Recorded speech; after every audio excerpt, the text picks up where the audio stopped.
दोस्तों, अगर आप अपने घर पर स्ट्रॉबेरी प्लांट लगाना चाहते हैं और इस तरह से भर भर के स्ट्रॉबेरी पाना चाहते हैं, अपने प्लांट से ढेर सारे इस तरह के रसीले और मीठे फल पाना चाहते हैं, तो आज की इस वीडियो को पूरा ज़रूर देखिएगा। स्ट्रॉबेरी प्लांट में किस तरह की खाद डालें जिससे आपके स्ट्रॉबेरी प्लांट की ग्रोथ अच्छी हो, मीठे फल आएँ और ज़्यादा बड़े साइज में गुच्छों में फल आएँ।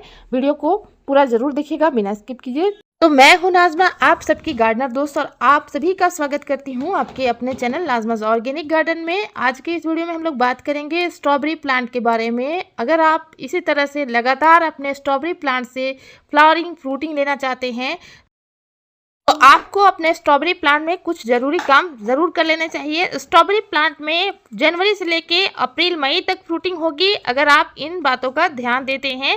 स्ट्रॉबेरी प्लांट को आप चाहें तो रनर्स से भी लगा सकते हैं और चाहें तो आप नर्सरी से नया पौधा लाकर लगा सकते हैं, और इनके एरियल रूट्स जो निकलते हैं उससे भी नए पौधे तैयार होते रहते हैं। आप चाहें तो किसी भी तरह से प्लांट को लगाएं, लेकिन इस टाइम प्लांट लगाने का टाइम निकल चुका है क्योंकि ये इसकी फ्रूटिंग का टाइम है। तो इसमें कौन से खाद हम डालें जिससे हमें अच्छी फ्रूटिंग मिले, इसी पर आज हम बात करेंगे दोस्तों। और अगर आप चाहते हैं स्ट्रॉबेरी प्लांट को लगाना तो अभी नर्सरी से जो बड़े पौधे हैं उनको लाकर लगा सकते हैं। इनको 10 से 12 इंच का पॉट दीजिए और चौड़ाई लिए हुए जो पॉट हो उसमें आप इसको लगाते हैं तो बहुत ही अच्छे से आपके प्लांट फलते फूलते हैं। यहाँ पर आप दोस्तों देख सकते हैं मैंने जितने भी स्ट्रॉबेरी प्लांट को लगाया हुआ है फ्रूट क्रेट्स में लगा कर रखा हुआ है, क्योंकि इनमें चौड़ाई अच्छी होती है तो प्लांट में फ्रूटिंग भी अच्छी होती है। और कुछ हमने थर्माकोल बॉक्सेस में भी स्ट्रॉबेरी के प्लांट लगाए हुए हैं।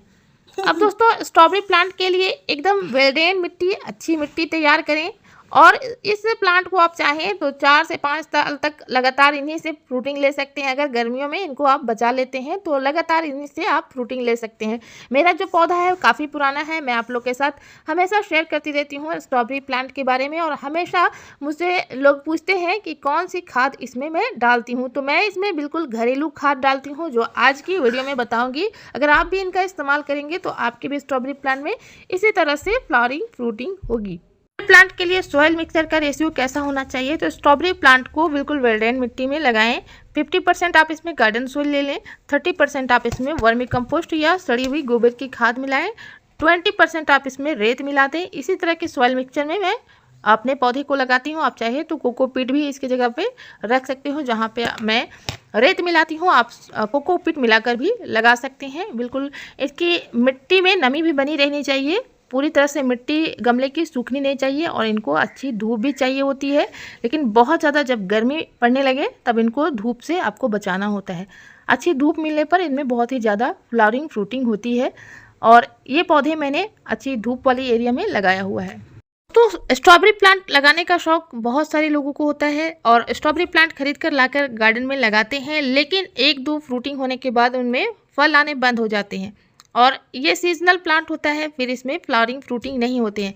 लेकिन मेरे इस प्लांट में देखिए 3 से 4 महीने तक मैं लगातार इनसे फ्रूटिंग लेती हूँ, और कुछ खास बातों का ध्यान रखना होता है, जैसे कि अगर बहुत ज़्यादा गर्मी पड़ने लगी, फरवरी मंथ में भी हमारे देखिए गार्डन में इतने ज़्यादा गुच्छों में फूल आ रहे हैं, और कई सारे हमने हार्वेस्टिंग भी कर लिए हैं स्ट्रॉबेरीज़ की, लगातार इनमें फ्रूटिंग होती रहती है। सबसे पहले इनको मल्चिंग करना ज़रूरी है। आप स्ट्रॉ की मल्चिंग करें या धान की भूसी की मल्चिंग करें। मल्चिंग करने से बहुत ज़्यादा फ़ायदा होता है। एक तो हमारे फ्रूट भी ख़राब नहीं होती हैं, प्लांट की जड़ें सुरक्षित रहती हैं, और इससे जो मिट्टी है वो गर्म नहीं होती है, जिसकी वजह से हमारे प्लांट को अच्छी तरह से नमी मिलती रहती है।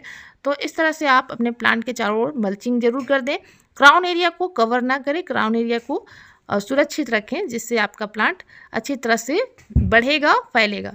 अब दोस्तों, इसमें 4 से 6 सप्ताह में आप कोई भी ऑर्गेनिक खाद इसमें डाल सकते हैं, जैसे कि मैं इसमें वर्मी कंपोस्ट का भी डाल देती हूँ।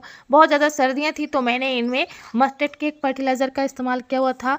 अभी मैं इसमें उपलों के यानी कंडों के जो फर्टिलाइज़र होते हैं उनका इस्तेमाल करती हूँ, क्योंकि अभी गर्मी आने शुरू हो गई है, तो इसलिए मैं इसमें उपलों से बनी हुई जो खाद है उसका इस्तेमाल करती हूँ। लिक्विड फर्टिलाइज़र के तौर पे भी इस्तेमाल कर सकते हैं, या इनको बिल्कुल बारीक करने के बाद अपने प्लांट पर आप डाल सकते हैं। वर्मी कंपोस्ट को भी आप अपने प्लांट पर डाल सकते हैं। एक प्लांट में 1 मुट्ठी खाद ही डाल देते हैं तो काफ़ी होता है।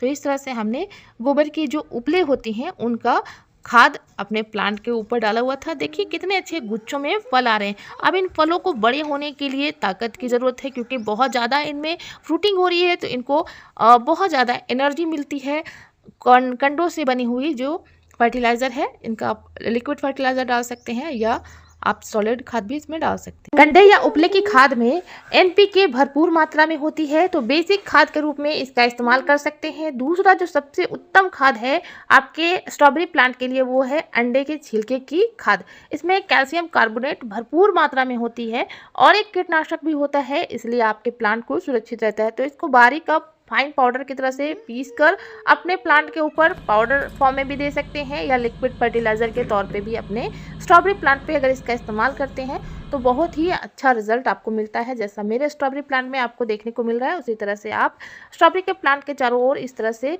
इनके जो पाउडर है उनको छिड़क दीजिए।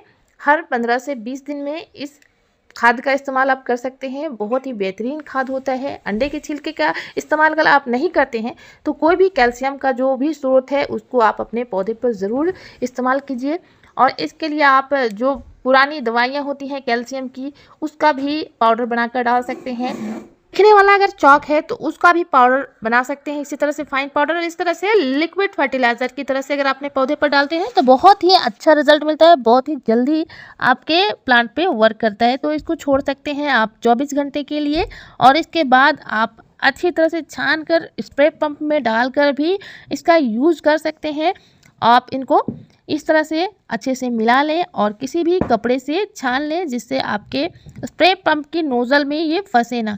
इसको अच्छी तरह से आपको छान लेना है और अपने पौधे पर इसको अप्लाई करना है। इसके वक्त अगर आप इस स्प्रे को करते हैं तो बहुत ही अच्छा रिजल्ट आपके प्लांट पर देखने को मिलता है। स्प्रे करने से आपके प्लांट में जो भी कैल्शियम, पोटेशियम, फॉस्फोरस की कमी है, जिंक की कमी है, आयरन की कमी है, वो भी दूर होती है। साथ ही ये आपके प्लांट के लिए एक बहुत अच्छा कीटनाशक भी। तो इसी तरह से बदल बदल के ऑर्गेनिक और घरेलू खाद का इस्तेमाल मैं अपने स्ट्रॉबेरी के प्लांट पे करती रहती हूँ, जिससे मुझे इतनी अच्छी फ्रूटिंग मिलती है।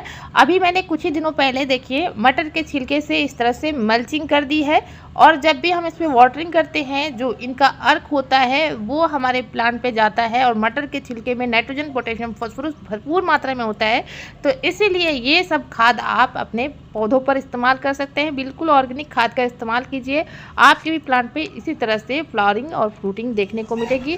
क्योंकि इनको हम कंज्यूम करते हैं, इसलिए केमिकल खाद का यूज़ ना करें। और इन प्लांट को ऑर्गेनिक खाद बहुत ज़्यादा पसंद होती है।